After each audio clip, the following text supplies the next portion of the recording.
Good Choices, a holistic conversation about dance, art, and life with Sabine Parzer. Hi, everybody. This is Sabine Parzer with another episode of Good Choices, a holistic conversation about dance, art, and life. My guest today is Chris Aiken. Chris is a dancer, performer, dance maker, and teacher. He has a master's in dance of the University of Illinois. He has a bachelor's of arts in English from Brandeis University, and he currently holds a position of associate professor and is the MFA director at the Department of Dance at Smith College and Five College Dance Department. Chris has been a pioneer and a long-term investigator of improvisation and contact improvisation.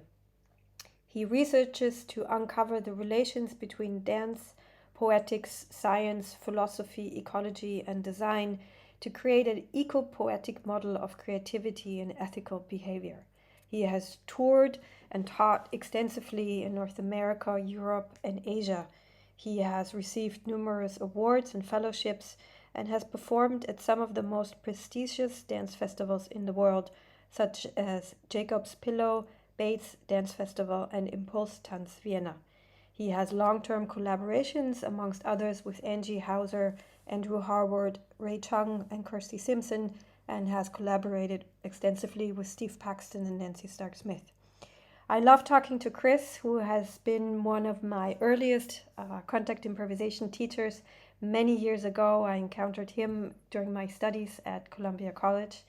We talk about dance education, we talk about his development into becoming a professional dancer, combining his scholarly interests and his physicality. We talk about performing and what it takes to perform contact improvisation and what it takes to be a good collaborator. I bring you this wonderful conversation with Chris Aiken.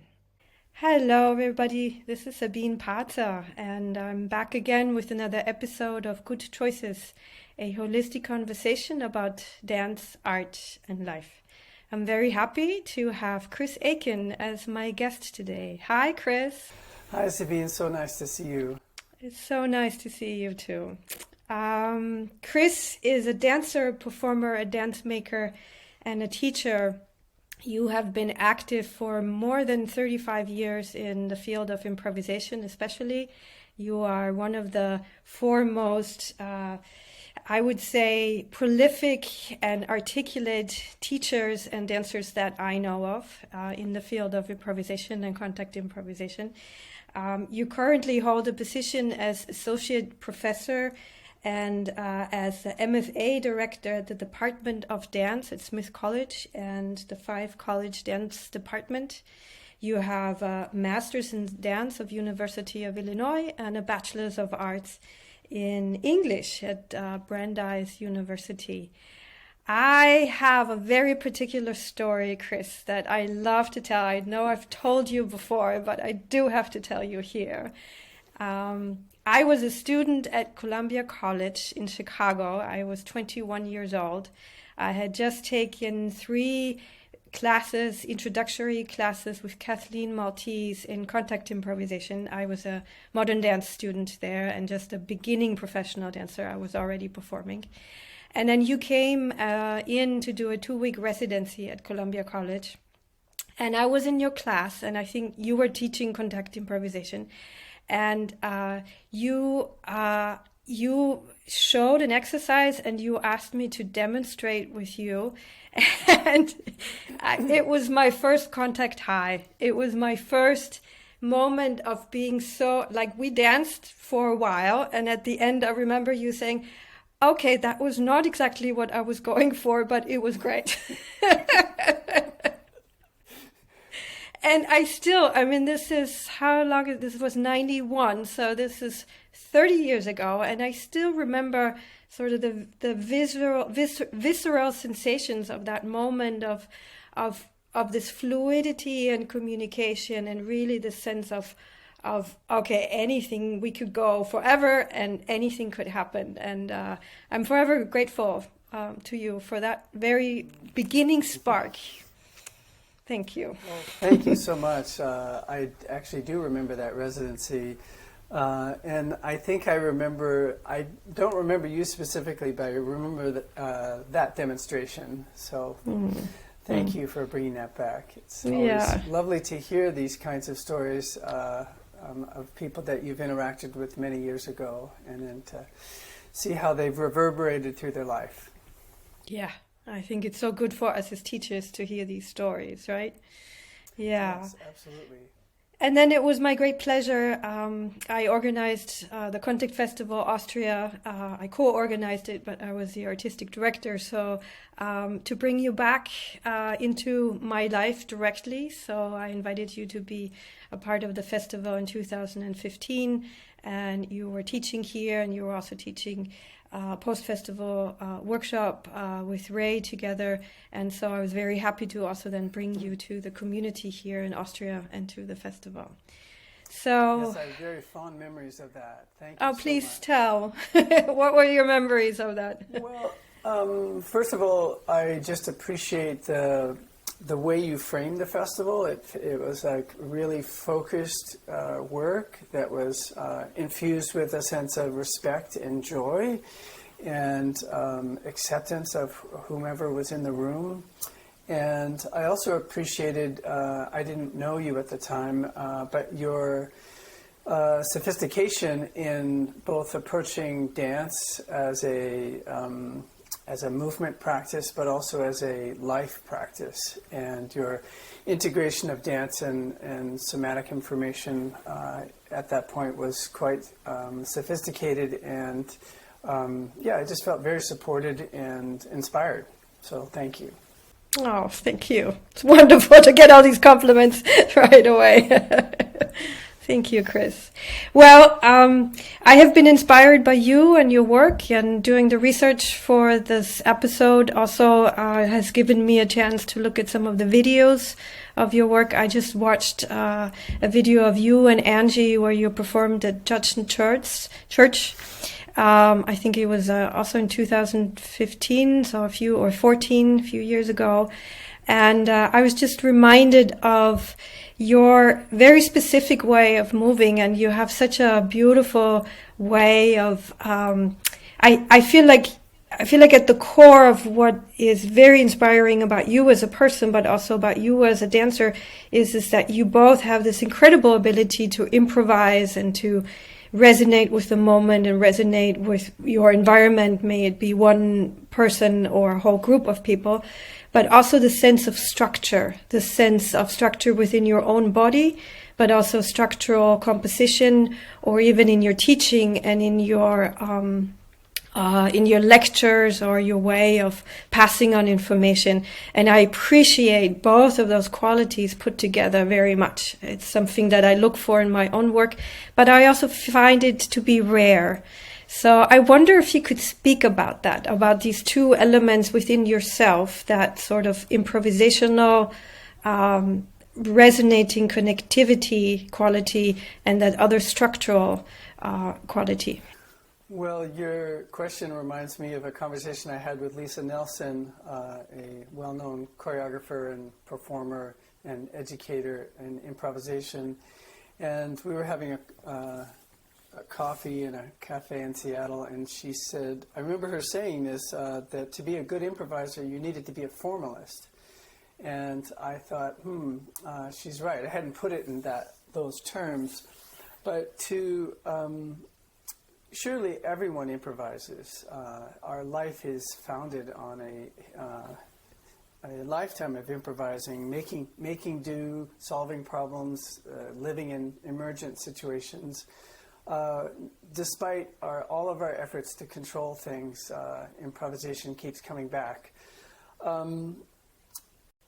But in terms of developing the skill to make improvised dances or to make improvised performances, I think having a sense of structure or form is really helpful, because I'm not seeking to enact certain forms. I seek to coordinate with what is emerging, but to do that, I have to have a history of practicing forms, of recognizing forms, because in improvisation, things start to emerge, and if you have a history of working formally, you can recognize something as it's emerged and start to coordinate with it.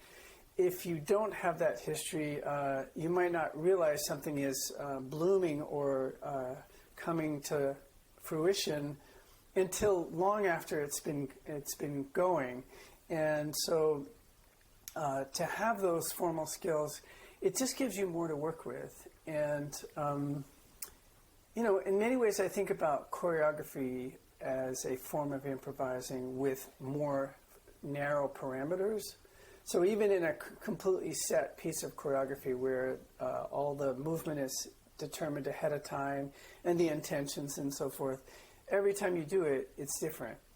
There's always change that's happening. My body's different every time I do it. My partner's body's different. The audience is different.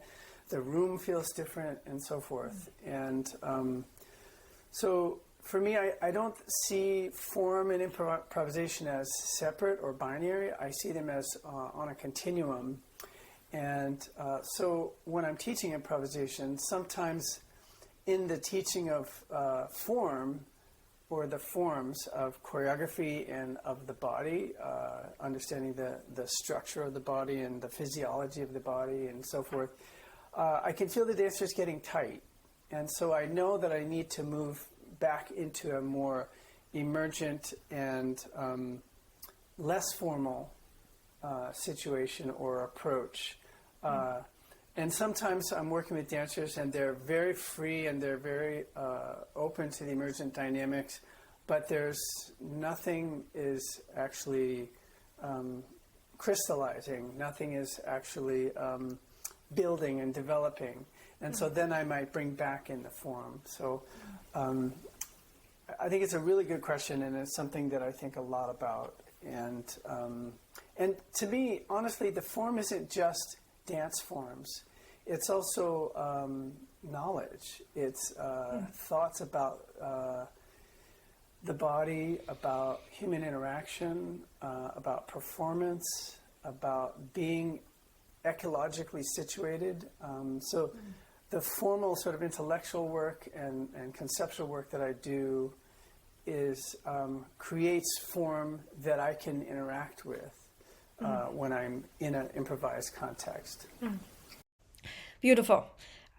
There's so much in it, and at the same time, I feel like I want to unfold your story also in it. So I feel like there are these abstract principles that may or may not apply more to one or the other. I think it's so much of a individual sort of approach also. Like some of us need more structure in order to feel free, and some of us need an abundance of freedom for structure, like to even start expressing ourselves. And I just think it's something that is innately sort of apparent within you, and I think it's also articulates itself in the sense that you work in a very clear academic world where you teach improvisation or you teach contact improvisation, and I find that in and of itself already quite interesting how that works, because it's such an anarchical form on the one hand, and then on the other hand you have to grade people and you have to also kind of develop a curriculum or develop to help students develop within that sense. So how do you how do you hold that balance is, I think, a really interesting question. But before we go into all of that world out there, I want to know a little bit more about you. So if we're looking at these two sides of yourself, that listening quality and that structural quality, was that something that as a child or as a young man growing up that was already sort of apparent, or did you kind of go more in that one direction first and then sort of acquire the other direction? I think I can't say if it was there from the beginning. I can speak to my background, which is yes, please. that I come from a family of scholars. My father was a philosopher and an educator. My mother was a poet and writer, and so academic sort of achievement or practice was something that was highly valued in my house. Although my parents never, they didn't monitor my education at all. I mean, I was pretty much left on my own. They didn't look at my homework. They didn't coach me or anything like that. But it was in the air. Like it was, you were expected to do your work and to and the investigation and interrogation of ideas was a constant thing in our house. But I was also an athlete. And for me, I've always been a physical person, someone who had to move. It wasn't a choice. I had to move. And both because I loved it, but because it's the thing that made me feel healthy. And so I went into sports early on because that seemed to be the... I had an opportunity to go into dance when I was 3 years old. Only because my mother wanted my sister to take a dance class, and she took me with her. I loved the class, but my sister was 4, I was 3, but she hated it, so I never went back. So there was a missed opportunity. I could have had decades of extra training. Maybe your career would have gone a totally different direction. Yes, exactly. Maybe you would have hated dance by the time you were 12 and stopped doing it altogether. Yeah, exactly. Who knows? Who knows? So what kind of sports became the thing. Yeah, what kind of sports did you do? Well, my sort of most, I would say, organized sports was I was a competitive swimmer, and I did that through high school and into college. But I also ran cross country, and I played a lot of tennis. And I was, for a short time, I was a wrestler, and played lacrosse. And on a more vernacular level, I played tons and tons of what we called pond hockey in New England as a child. We would just, when the winters came, every day after school, we would hit the ponds and play hockey. So it's not ice hockey in the sense of a big stadium or a big hall, no, but you did it outside. outdoors. Yeah. So those sports, particularly swimming, is a sport that's very boring in many ways. So there's lots of opportunity to work on your form. That's because it's repetitive. You're just going back and forth and back and forth. And because of the tactile influence of the water, you can really feel the form of your body. And you can feel how, because it's so repetitive, small adjustments of form could have an impact on your performance and your comfort. And so when I came to dance, that level of training was very much instilled in me. So I didn't have to be encouraged to practice or to mindfully research what I was doing, because I had had years of that through athletics. And I had some good coaches, particularly in swimming, that taught me how to do that. And then I went into college, and I honestly was kind of lost in a certain sense of, like, I had no idea what I wanted to be in my life. And so I went to a liberal arts college and took lots of different classes. And after my second year of school, I felt like I wasn't any closer to majoring. So I took a year off, and I moved to California, and that was my first exposure to professional dancers. I went on a camping trip, and I met these two principal dancers from the San Francisco Ballet, and I was just amazed at their physicality just in being around them on this mountain. And so we started Wait, talking. I just have to reimagine that image. So those two principal dancers, they were actually hiking? Or you met? They were hiking. We were at the top of a mountain, and when I met them, we had all reached the top of the mountain around the same time, and we were But what a swimming. coincidence! What a coincidence! Yeah. I mean, they would normally spend their entire day in the studio or in the theater, and what are the chances of you actually meeting them on a trip? and then up on the mountain. I mean, it's kind of a archaic image. Also, you guys meeting up there. It's beautiful. Yes, it was really one of those meant to be moments, and they ended up we ended up combining our campsites and had dinner together, and we watched the shooting stars, and there might have been some mushrooms involved, and anyways, when I left the next day, they said, you should really take a dance class. And so I shortly thereafter, I took my first dance class, which was a ballet class. And although I really loved the specificity of ballet, to be honest, I didn't like the music. And now, I never got to dance with a live accompanist. I just took a class in a neighborhood dance studio, and it was a record. And, but anyways, I could pretty quickly realize that I would never be good enough to be a professional dancer. I would always just sort of be a beginner. But luckily, or fortunately, I moved back to Boston. I was in California at that time, and I encountered this community of people who were improvisers. And my first interaction was people who just were dancing to music and freestyle dancing.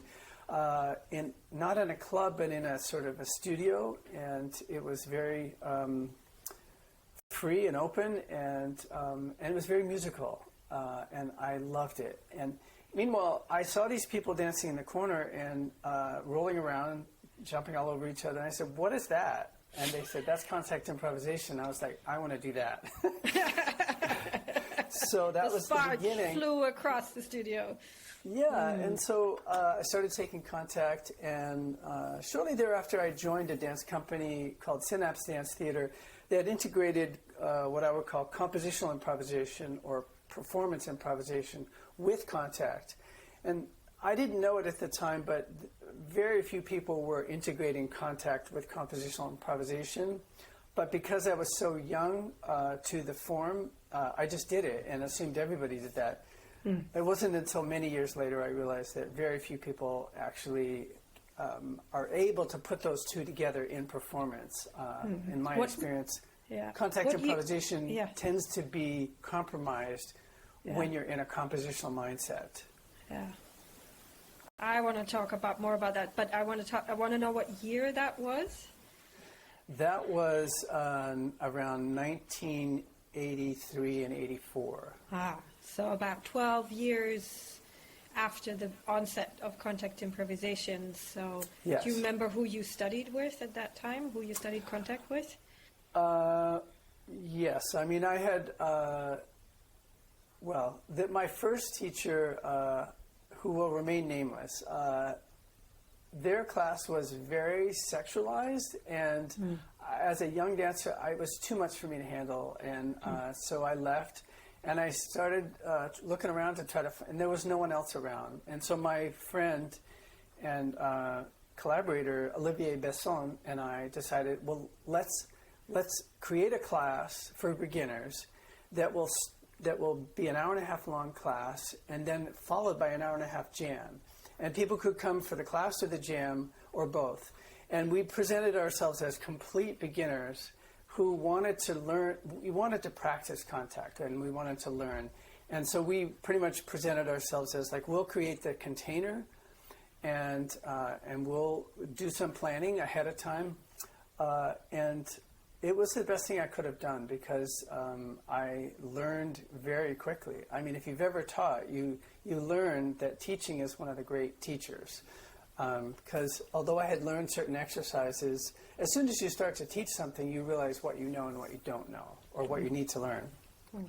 But anyways, my early... Yeah, it seems like it was very much in the spirit of the early days of contact, also in the sense of, okay, we're exploring here. We don't really know what's going on. We know it's exciting. But, hey, I need you because I want to figure this out. And, exactly. Hey, you guys, can we show you what we're doing here and help us figure out the next step, which is how I understand it to be also how it was in the early years, and how the form even perpetuated itself or even became the early community, right? Yeah, and there was no police to tell us that we couldn't do that, that we weren't qualified. And I think we were successful because we didn't pretend that we weren't beginners. And it was honest also, right? yeah, absolutely. So fairly within a year or two after I began that, I encountered Nancy Stark Smith and took her class, and she blew my mind. The seriousness with which she danced and approached dancing and taught, and the dazzling physicality and sensitivity was completely inspiring to me. And another early teacher was Andrew Harwood, and I had the good fortune I have had the good fortune in my career to end up eventually collaborating with those early teachers, but they were the examples for me. And then in 1986, I did a cappella motion for the first time, which is an apocryphal workshop with Nancy Stark Smith, Andrew Harwood, Danny Lepkoff, Alita Alessi, Karen Nelson, Sue Shell, and Carol Swan. And I did that for 3 summers in a row, 3 weeks each summer, and that's where I really became serious about improvising and practicing contact and moving towards being a performer.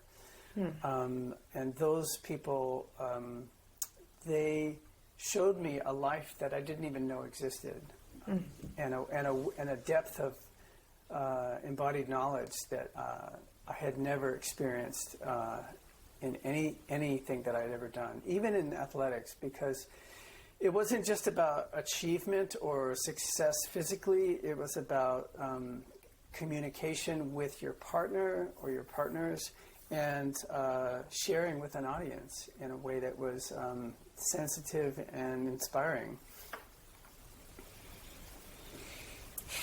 So that's my early story.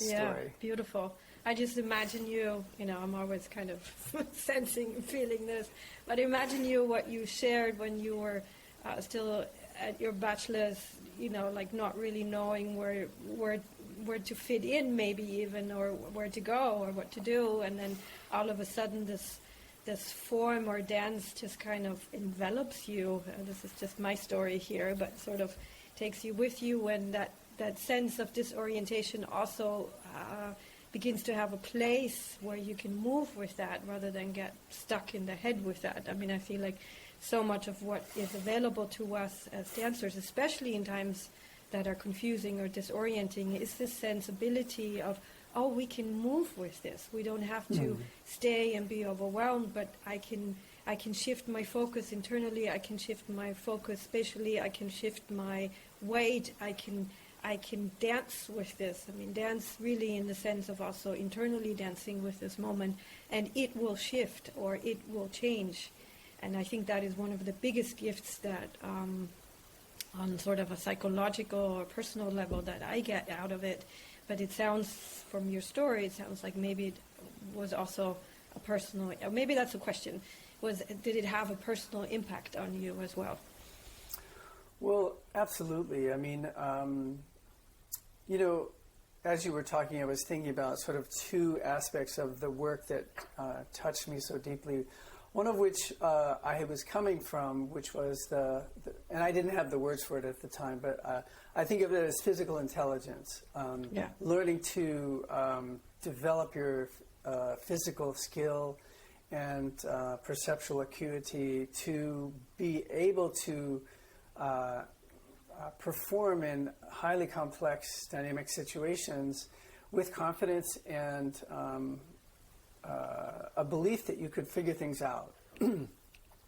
But the other part of it was the interpersonal intelligence, the emotional intelligence that I learned from dancing with other people, and particularly with contact, because prior to contact, I didn't even understand how important touch was. I mean, it was just a thing that I took for granted. And when I encountered contact, I realized that in the spectrum of my senses, vision and sound or hearing were the two dominant senses, particularly vision.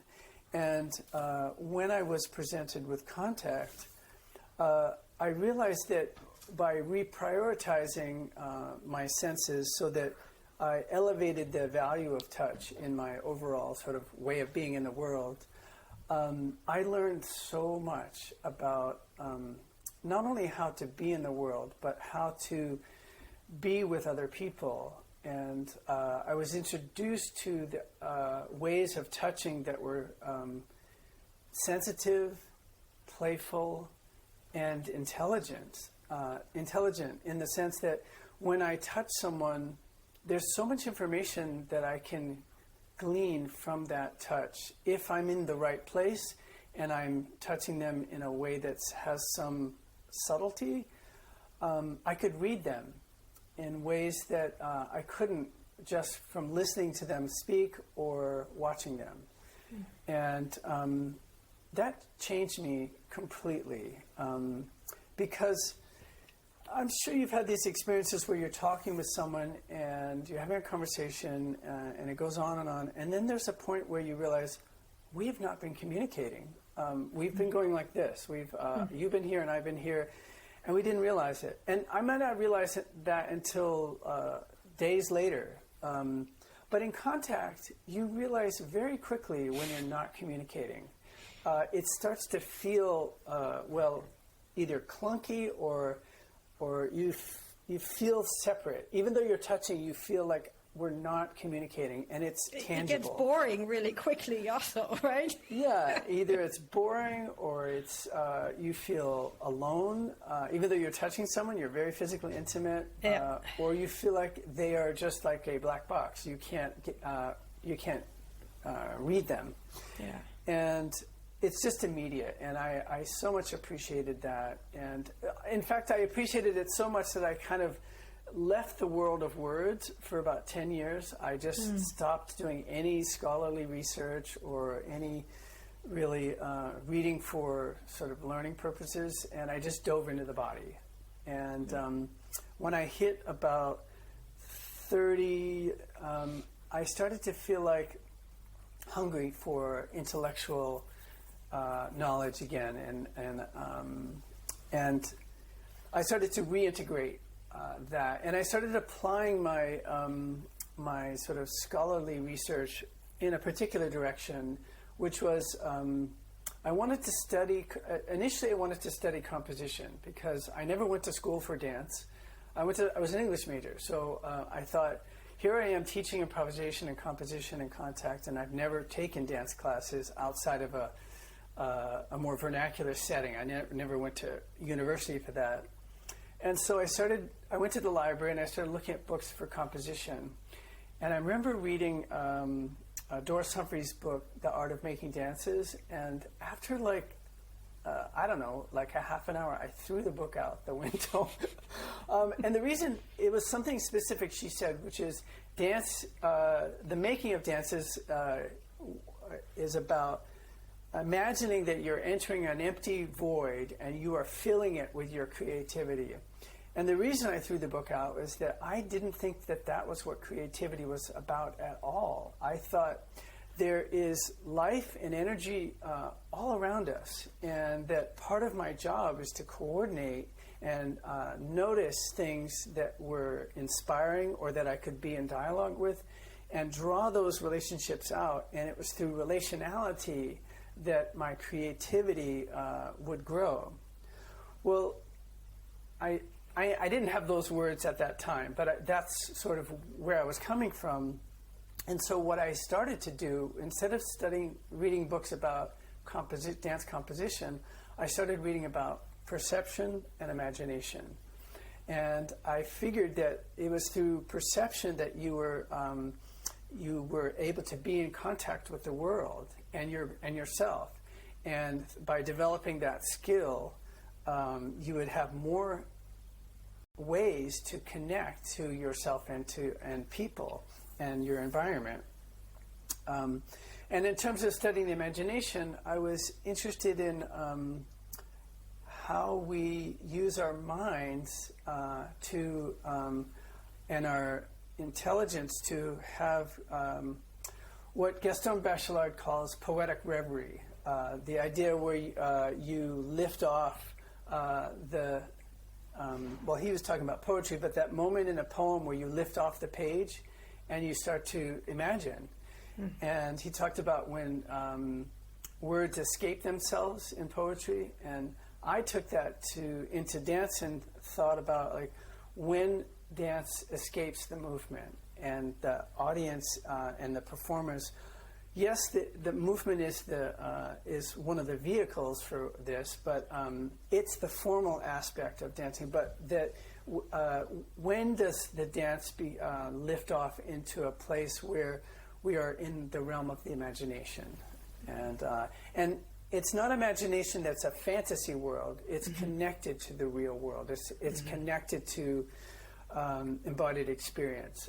So the imagination is a way of diving deeper into the real world. It's not a way of getting away from that. And that's how I came to sort of develop who I am as an artist and as a teacher. Those are that research is it's woven through everything I do. Beautiful. So rich. I mean, there's so many different layers to this and so many different directions we could go into with this. I guess I'm trying to tie in a few things that you said and also what I would like to further investigate with you. But one of the core things two of the things, or three of the things, I'm going to try compositionally integrate here. You know, I figured out that these podcasts are just improvisations also. So. Yes, absolutely. Yes. It's a conversation. So three things. One was this sense that it's actually really difficult to perform contact improvisation because there's a sense, and I think many of us have experienced that. I think you said that I don't remember the correct wording that you said, but basically for me, when we perform contact improvisation, it's really difficult because we're so busy with each other, and we're also so busy on a sensory level to keep the sense of composition, to keep the view of there is an audience who's watching us, so to kind of keep that all that internal busyness and that perception that we're in space and that we're shaping something in the room, and then on top of it to also create maybe a space for that imagination or that poetic takeoff. That's a super highly complex process. And I actually think that to perform contact improvisation well is one of the hardest things ever. I feel like you can do great solo improvisations, you can do even group improvisation, sometimes can be easier, but to fully commit to the weight sharing, to the acrobatics, to the sensitivity that it takes to fully commit to dancing contact, and I'm talking about contact and not partnering, like not even improvised partnering, because there can be great, beautiful acrobatic partnering, but to really perform contact improvisation on a performative level is a super highly developed skill. And when I watch you and Ray, for instance, perform, I see that poetic emergence, and also when I saw your duet with Angie, I also saw that.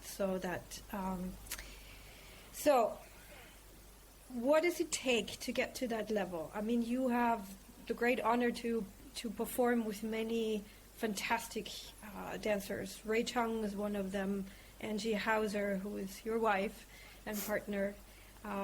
You have long-term collaborations. You perform with Kirstie Simson, who is also a master teacher, but also master performer. You performed with Steve and Nancy Stark-Smith. So, but what are the skills involved to create that level of performance and that level of collaboration at that moment? That's a really complex question. I'll do my best to answer it. You're not graded on it. You don't get a grade on it. I think that, well, first of all, I think about, like, how do you prepare to improvise? That's a sort of more bigger question, but then it's related to contact.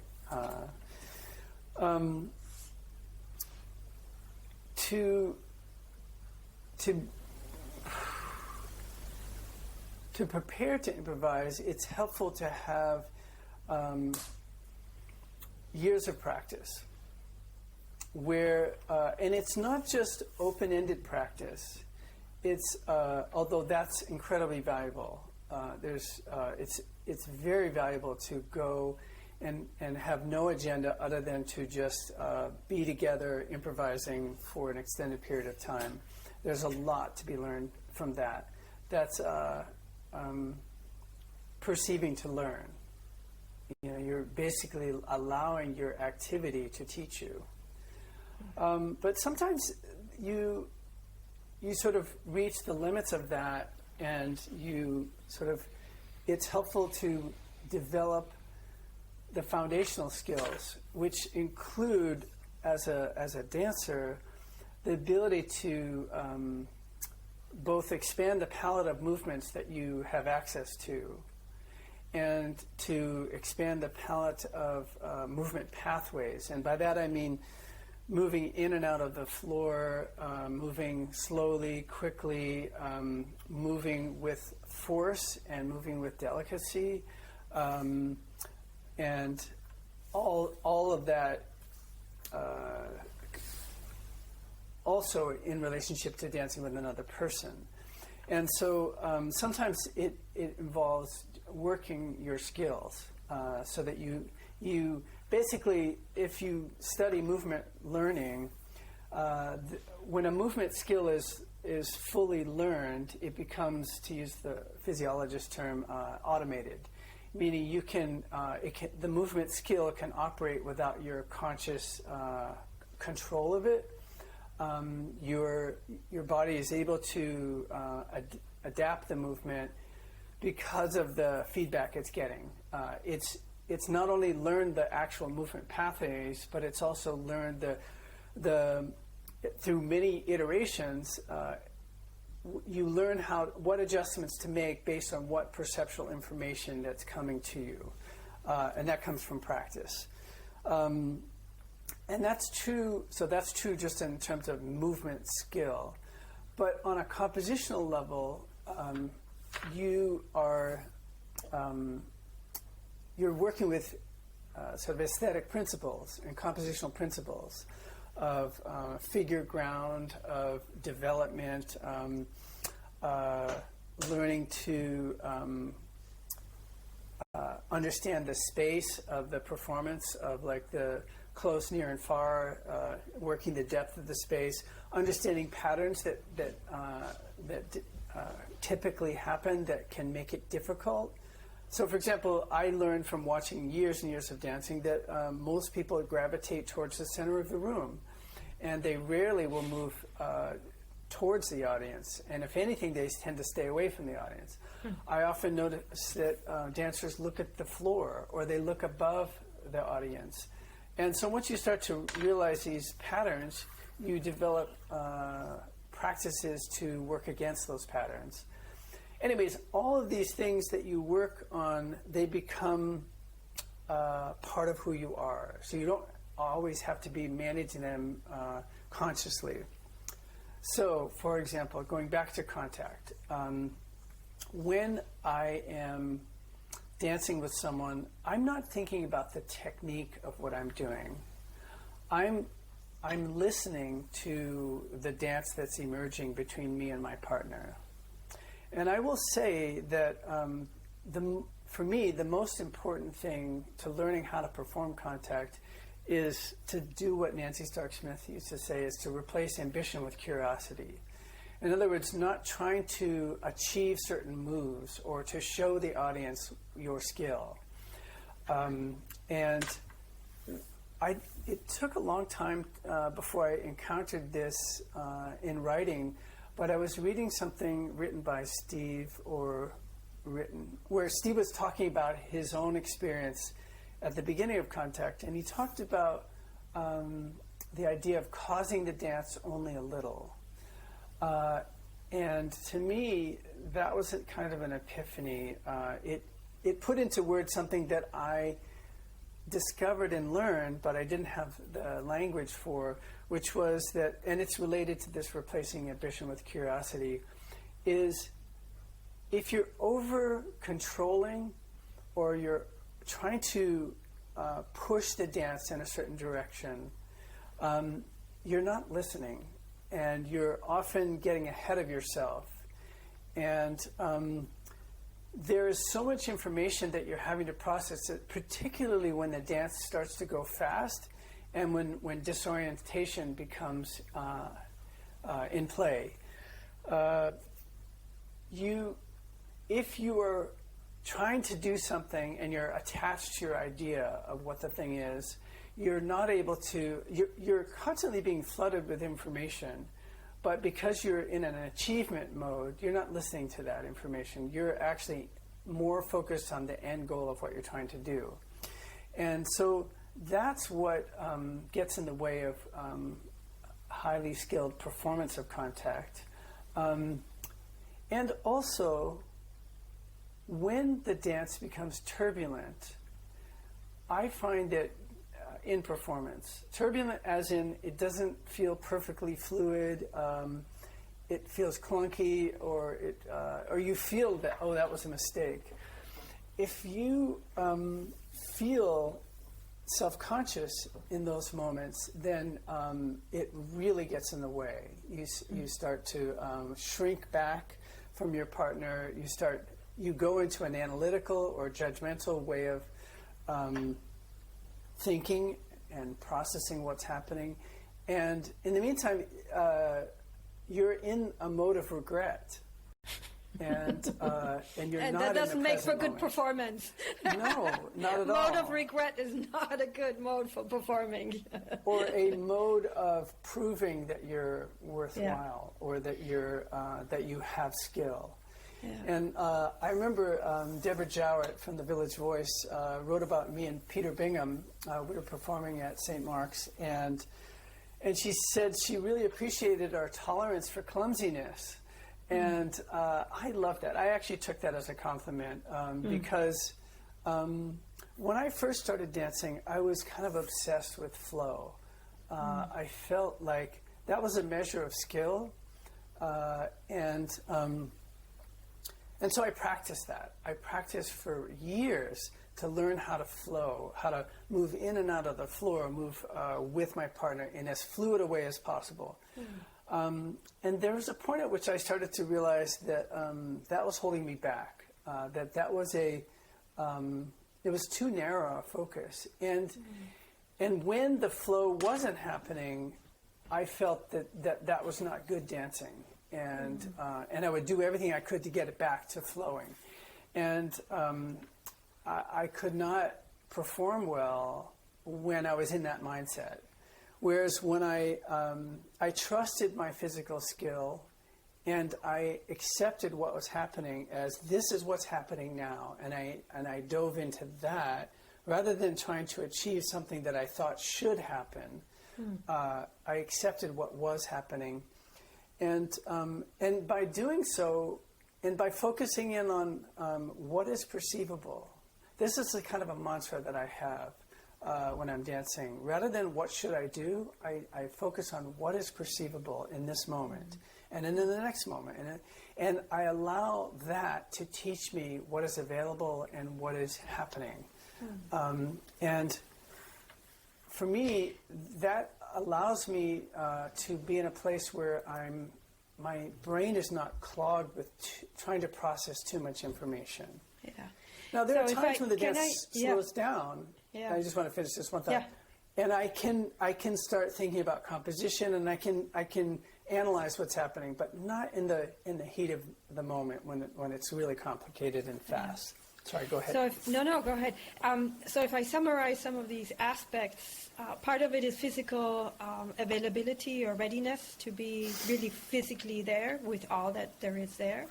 There is a quality of availability and responsibility to the partner, But I also hear, and I think that has a lot to do with it, that there's not always, or when there is a sense of composition, which really has to do with it's a skill, or it's an art form to learn how to compose dances. And if you have that background, it makes a huge difference. And I have to say, a lot of contactors who perform don't necessarily have that choreographic training, but if you do, it makes the world of a difference. If I can see a diagonal in a contact dance, I'm super happy, you know what I mean? Mm-hmm. But there is a mental aspect of it also that you were talking about. There is the mental ability to say, okay, this is what's happening here right now, and I'm ready to let go also of my ego or my ambition or my idea of what this dance is going to be about. And I'm letting it emerge. So it's both this, I am here, I'm listening, I am actively shaping it, and I'm letting go at the same time. And I think that letting go is actually where something larger than ourselves, if we call it poetry or mystery or magic, where that comes in. And that takes a lot of skill. Mm. I would like to... Yeah, go ahead. No, I was just going to say about seeding the dance by, before I enter into a dance, I might just plant a seed. Nancy used to talk about this.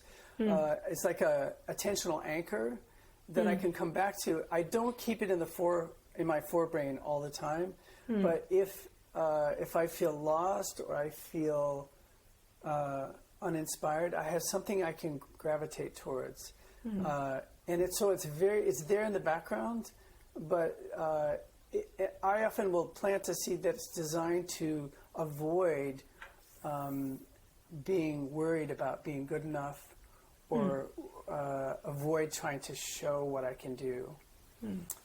So I have quite of a personal question also, which is related to that, and I'm simply just also curious how that works, because you have been married to Angie Hauser, who is one of the most beautiful dancers that I know, and you guys also perform together. And I was wondering how that works. How does that work to perform with your wife and your partner and the mother of your child? Like, do personal relations and household issues get in the way, or does it enrich your partnership, or do you guys dance at home? Do you know what I mean? It's like, I would imagine it's such a complex topic, and if it's too personal, you don't, of course, have to answer. But how does that work for you, and how does it inspire you also? Well, first, I guess I'd like to say that it helps that I married the most inspiring person I know. Angie's an incredibly gifted artist and human being, and I totally trust her as a performer and as a dancer. I think,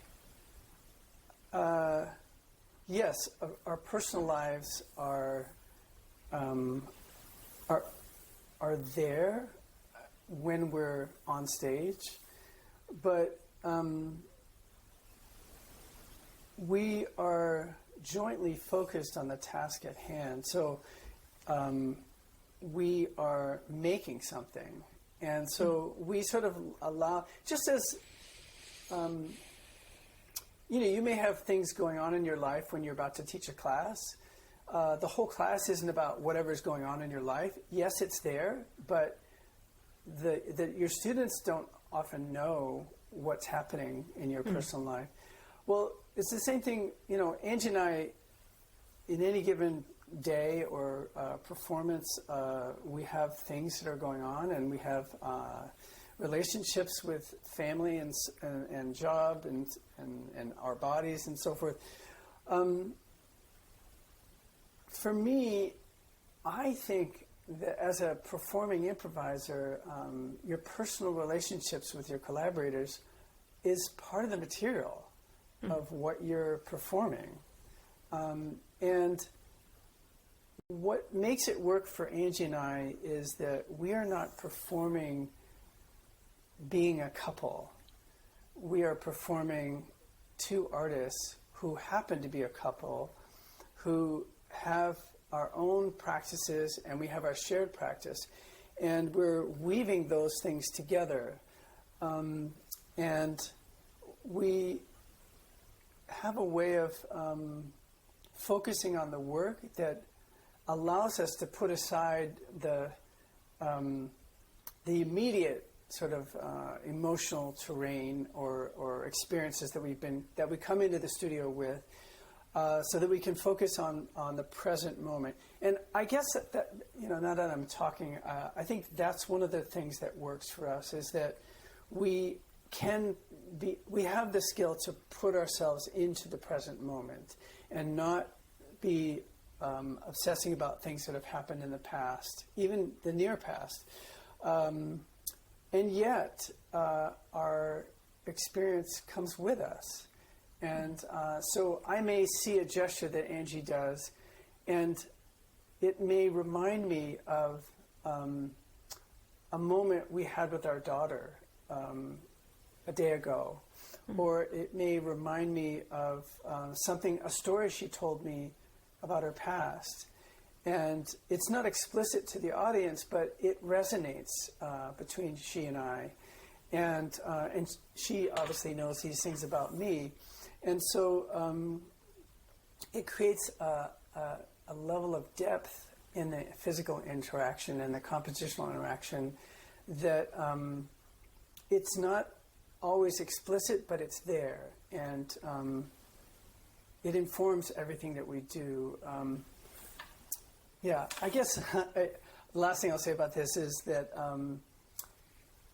my therapist once said, actually my couples therapist we were with, he said, collaboration, it's not for everyone. So not everybody can do it,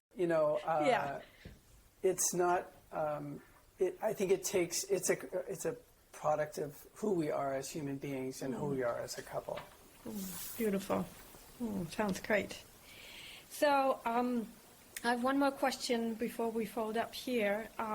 You have an extensive background in many different areas that also includes ecology and neurobiology. At least I know that you are very interested in these fields. And I wonder if we turn it around, I wonder what, from your end of, from your perspective, I feel like oftentimes as dancers we're like looking towards the science to explain what we're doing and help support these great sort of experiences that we have. But if we turn it around and would say, what could we share? What could science learn from us as improvisers, as contact improvisers, or as dancers? What would you tell the neurobiologist what's going on inside of us that is so worth training or so worth experiencing? Wow, that's a really good question. I think the interaction of thinking and embodiment is something that we have to offer. We have, often when people think about dance, they think about steps, they think about movements, but they don't think about the thinking that goes behind the movement. And so you can see two dancers who are doing exactly the same choreography, and your eye cannot but look at one of them and not at the other. And let's say the dancers look very similar. So what is it about that one dancer that you can't take your eyes off them? Well, to me, it has to do with what's behind the movement. It's the thinking, it's the intention, and it's this relationship between perception and imagination, or perception, imagination, and intention. And so as a movement learner or educator, I'm learning how to craft the image of the movement, the intention or the goal or the framework of the movement, as much as I am working on the actual movement itself. And so I think there is great value in sharing that with. It's extremely difficult to measure scientifically. So I have years of experience of interacting with ecological psychologists who are essentially perceptionists. They study perception scientifically, experimentally, and one of the most difficult things for them to analyze is how intention shapes perception and how perception shapes intention. We have generations of experience doing this, and so if we could figure out a way to share that with scientists, I think it would be incredibly valuable. And at the very least, through those interactions, we might point them towards questions they could ask, and then they could, or together we could devise experiments that could get the data that might support a deeper understanding of what I'm talking about.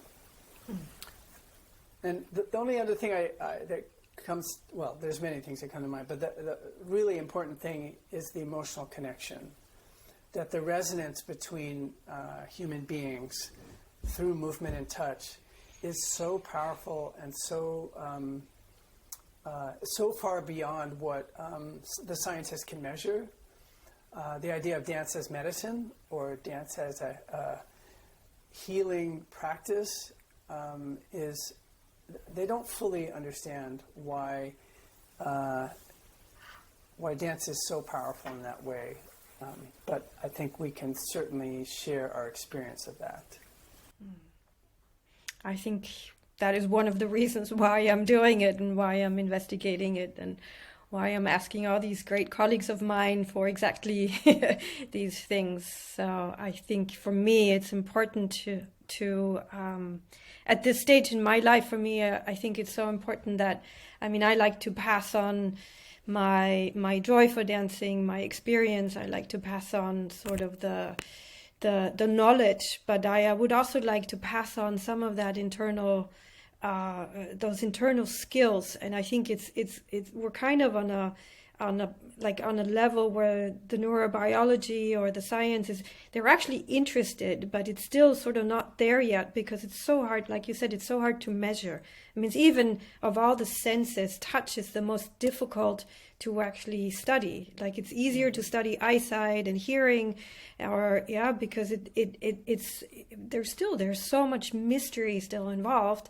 But at the same time, I feel like we're also learning to articulate that, and we're studying how to. Maybe that ties it together with how we started, that it's not just an internal sensation, or it's not just a sense of freedom and improvisation, but that there is also really an enormous amount of intelligence that's happening inside, and that we're developing the skills that are needed for that intelligence as we're going. And that I feel like that is an intelligence that's really sort of needed also for the next evolutionary step. I think it's something that is needed for us to shift into. I don't want to take these huge words into, but like shifting to the next step of accepting that there is such an enormous amount of intelligence out there, which is right there in front of us, and it's inside of us. But it's just because it's so hard to access or so hard to study, it doesn't mean that it's not there. Certainly, and if you look at the history of indigenous people who have spent thousands of years generating sensitivities to their environment and to their community and to the beings that are in that environment.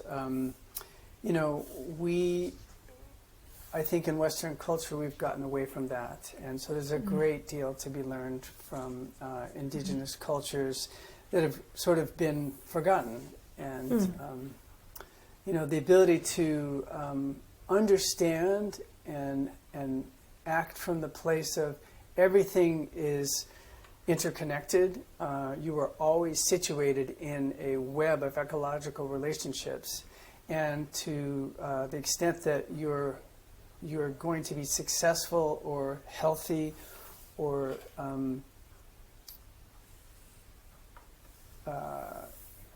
able to function well in your environment, you are aware of these relationships and you're tuning to them and you're allowing them to teach you.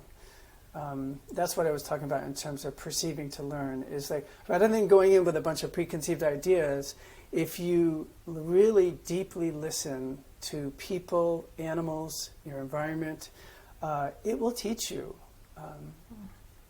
Yeah. Well, thank you, Chris. I was listening with very big ears to this exchange. It's my pleasure. It's beautiful. That's very smart questions. Oh, thank you. Well, it's easy when you have a highly intelligent body, mind.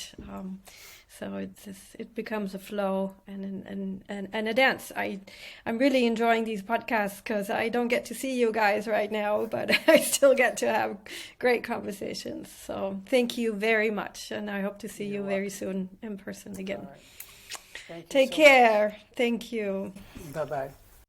If you would like to know more about holistic dance and the Holistic Dance Institute, please visit us at our website www.holistic-dance.at. Holistic dance is an invitation to transformation through dance, movement, and touch. It was founded by me, Sabine Parzer, in 2010. It is a mix of different methods, a dynamic cross-method approach from dance pedagogical, dance and body therapeutic, systemic and holistic methods. We offer authentic movement, integrative contact improvisation, somatics and applied anatomy, improvisation, ecosomatics, and many more elements. I offer holistic dance workshops, I offer single sessions, I offer teachers trainings, embodiment trainings, advanced teachers tracks, year groups, and retreats. I would be very happy to see you at one of our events. And if you have any questions, please write me an email.